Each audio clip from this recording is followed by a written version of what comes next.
আসসালামু আলাইকুম। আমি সাইফুল।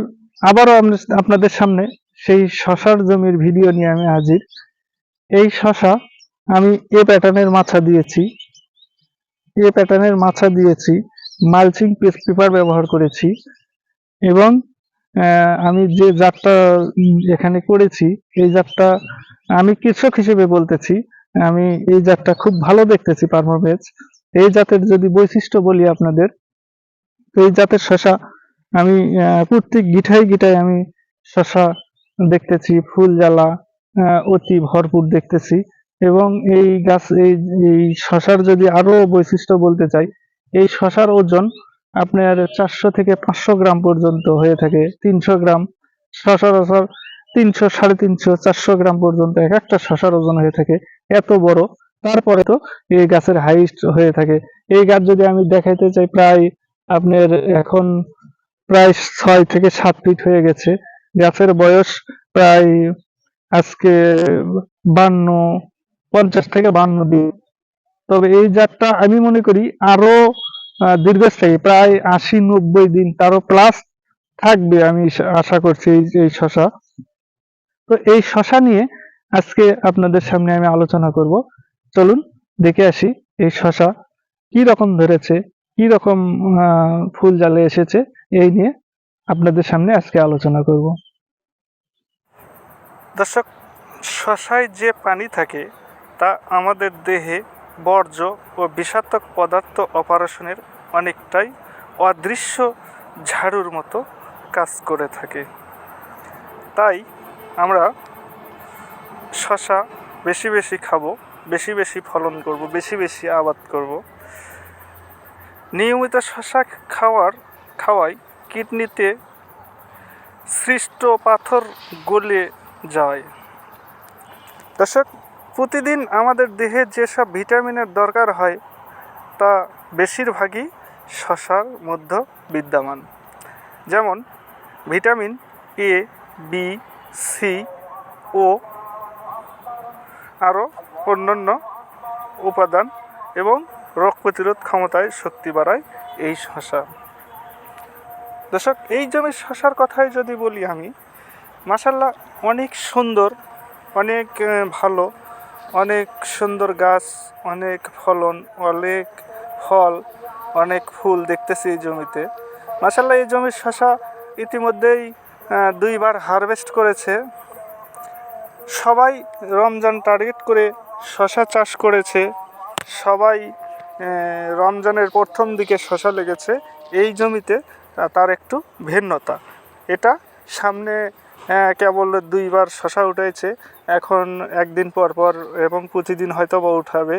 এবং এই জমির শশা সামনে ঈদকে টার্গেট করে, তার মানে ফসল কোনো কলা কৌশল মেনে করাকেই কৃষির আধুনিকতা বলে। যেমন এই জমিতেই শশাগুলো করেছে, শশাগুলো এখন কেবল গাছ উঠতেছে।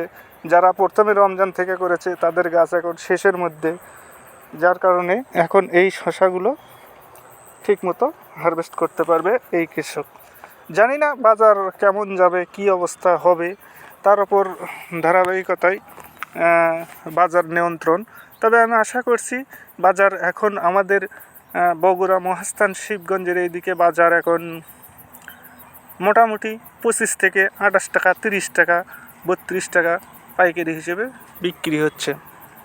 তো আমি যদি আরও বলতে চাই, এই শশাগুলো এই বাগানে বা এই জমিতে এ প্যাটার্নের মাছা দিয়েছে এবং সেই এ প্যাটার্নের মাছা এবং মালচিং পেপার ব্যবহার করেছে। আধুনিক পদ্ধতিতে চাষাবাদের যে কলা কৌশলগুলো, এগুলো মেনে এই জমিতে ফসল ফলাচ্ছে।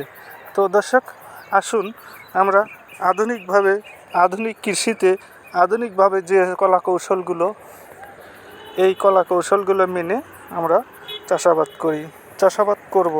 তো এই চাষাবাদের ক্ষেত্রে আমাদের যে লাভ হবে এটা আমরা যে আগের সনাতন পদ্ধতিতে যেভাবে চাষাবাদ করেছিলাম তার চেয়ে দ্বিগুণ। আমরা মালচিং ফিল্মে যদি চাষাবাদ করি, তো মালচিং ফিল্মের চাষাবাদের আমি দেখেছি, আমার বাস্তবে আমি দেখেছি গাছগুলো অনেক সুন্দর হয়, অনেক দীর্ঘস্থায়ী হয়, সেচ কম লাগে, নিড়ানি কম লাগে, আরও অন্যান্য যে সমস্যাগুলো পোকার কথা বলেন, থ্রিপস, জাপ, এই পোকাগুলো কম লাগে।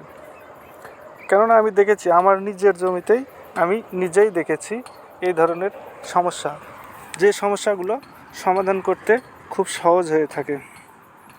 আমি যদি আরও বলতে চাই আপনাদের দর্শক, আমার এই জমিতে, যে জমিতে আমি দাঁড়িয়ে আছি, এই জমির শশা ইতিমধ্যেই দুইবার হয়তো বা হারভেস্ট করেছে। দুইবারে 12 থেকে 16 শতক জমি হবে, 16 শতক হবে না, তার চেয়ে কম হবে। দুইবারেতে প্রায় 200 কেজির মতো শশা হারভেস্ট করেছে। এবং যে অবস্থায় গাছগুলো যে অবস্থায় আছে, যে রকম আছে, এতে আমার মনে হয় যে আরও দীর্ঘ 1 মাস বা তারও অধিক সময় এই জমি থেকে শশা উত্তোলন করবে। এবং এই জমিতে যে কীটনাশকের কথাই যদি বলি, তো কীটনাশক হিসেবে এই জমিতে যে কীটনাশক স্প্রে করে, এটা কীটনাশক এবং ছত্রাকনাশক দুটা, একটা ম্যানচার আর একটা সাকসেস ওষুধটা আমি মনে করি অত্যন্ত ভালো। এটা থ্রিপস, জাপ, এই পোকার জন্য এই ওষুধটা অত্যন্ত কাজ করে। দেখুন গাছের আগা কত সুন্দর রয়েছে, এতে থ্রিপস বা আক্রমণ নেই বললেই চলে, আছে তাও বললে হবে না, আছে খুব কম। তো দর্শক, আমিও যদি আরও পয়েন্ট আউট করতে চাই, এই জমিতে যে প্যাটার্নের মাছা দেওয়া হয়েছে, প্যাটার্নের মাছা দেওয়ার কারণে শশার গাছগুলো ওপর দিকে বয়ে গেছে এবং অনেক সুন্দর আছে। এবং ভবিষ্যতে যে গাছগুলো আরও বাড়তি হবে, আমার মনে হয় যদি এই ঢালাও মাছা দেওয়া হতো, এত সুন্দরভাবে চাষাবাদ করা সম্ভব হতো না। এটা বাস্তব প্রমাণ আমি আমার এই জমিতেই দেখলাম। এর পরবর্তীতে আমি যে করলা বলেন, অন্যান্য ফসল বলেন, এই ফসলগুলো আমি চাষাবাদ করি এবং সবগুলোই আমি আমার আধুনিক পদ্ধতিতে, আধুনিক কলা কৌশল মেনেই আমি চাষাবাদ এবং ফসল ফলানোর চেষ্টা করি। তারই ধারাবাহিকতায় আমি যে ফসলগুলো করতেছি, তাতে মাশাআল্লাহ, ইনশাআল্লাহ অনেক সুন্দর, অনেক ভালো, অনেক হেলদি। আমার সেই জমির সব ফসলগুলোই, শসা বলেন, করলা বলেন, আমার যে জমির যে ফসলগুলো হয়, এগুলো সবসময়ের জন্য আমি আধুনিকতাই করে থাকি। এবং আপনারাও যদি এইভাবে করেন, এইভাবে চাষাবাদ করেন, অবশ্যই কৃষিতে লাভ হবে, এটাই আমি আশা করছি। আগের যে সনাতন পদ্ধতি, এই পদ্ধতিতে বের হয়ে এসে আমরা আধুনিক পদ্ধতিতে যদি চাষাবাদ করি, তাহলে অবশ্যই লাভবান হবে বা আমরা হব। আমি যদি জাতের কথা বলি, তো বাংলাদেশে যে শশাগুলো চাষ হয়, অনেক সময় শীতের সময় শীতের জাত, গরমের সময় গরমের জাত, এবং বাংলাদেশে বিভিন্ন কোম্পানির এখন হাইব্রিড শশা, নিত্য নতুন বিভিন্ন জাতের হাইব্রিড শশা নেমেছে। তো আমি মনে করি যে জাতগুলো বের হয়েছে, আমি এই জাতটা আমার জমিতে আমি দিয়েছি, তাতে আমি যেভাবে দেখতেছি তাতে অনেক সুন্দর এবং ভালো ফলন হবে, এটাই আশা করছি। আমি যদি আরও বলতে চাই, শশার জমিতে আপনারা অবশ্যই নিয়মিত কীটনাশক, ছত্রাকনাশক এগুলো নিয়মিত স্প্রে করবেন। দেখুন আমার জমির শশা কত সুন্দর, কত বড়। এই শশাটা 200-250-300 গ্রাম হবে, তারপরেও দেখুন কত হেলদি রয়েছে, মনে হচ্ছে যে এখনও জ্বালা রয়েছে এই শশা। আমি যদি ফুল ফলের দিক দিয়ে বলি, তো দেখুন মাশাআল্লাহ অনেক অনেক ফুল এসেছে এবং সেগুলো ফলে রূপান্তরিত হচ্ছে। তবে আপনারা এই ফলকে রূপান্তরিত করার জন্য যে কলা কৌশলগুলো, নিয়মিত মাছি আসার ব্যবস্থা করে দেবেন জমিতে। এখন তো মাছি প্রায় শেষের দিকে চলে গেছে, তারপরেও আপনারা এই স্প্রেটা, কীটনাশক স্প্রেটা, এটা বিকালবেলা করবেন, কেননা শশার যে পরাগায়ন এটা সকালে হয়ে থাকে। এই জন্য আমি সাজেস্ট করব যে আপনারা যে কীটনাশক দেবেন এটা সকালবেলা না দিয়ে বিকেলবেলা স্প্রে করবেন জমিতে। এবং আপনারা এ প্যাটার্নের মাছা দিয়ে দেখুন কত সুন্দর এই আগাগুলো, কত সুন্দর, কত হেলদি, কত ভালো রয়েছে। দর্শক, আজ এই পর্যন্তই। আগামীতে আরো কোনো নিত্য নতুন ভিডিও নিয়ে আপনাদের সামনে আমি সাইফুল আসব।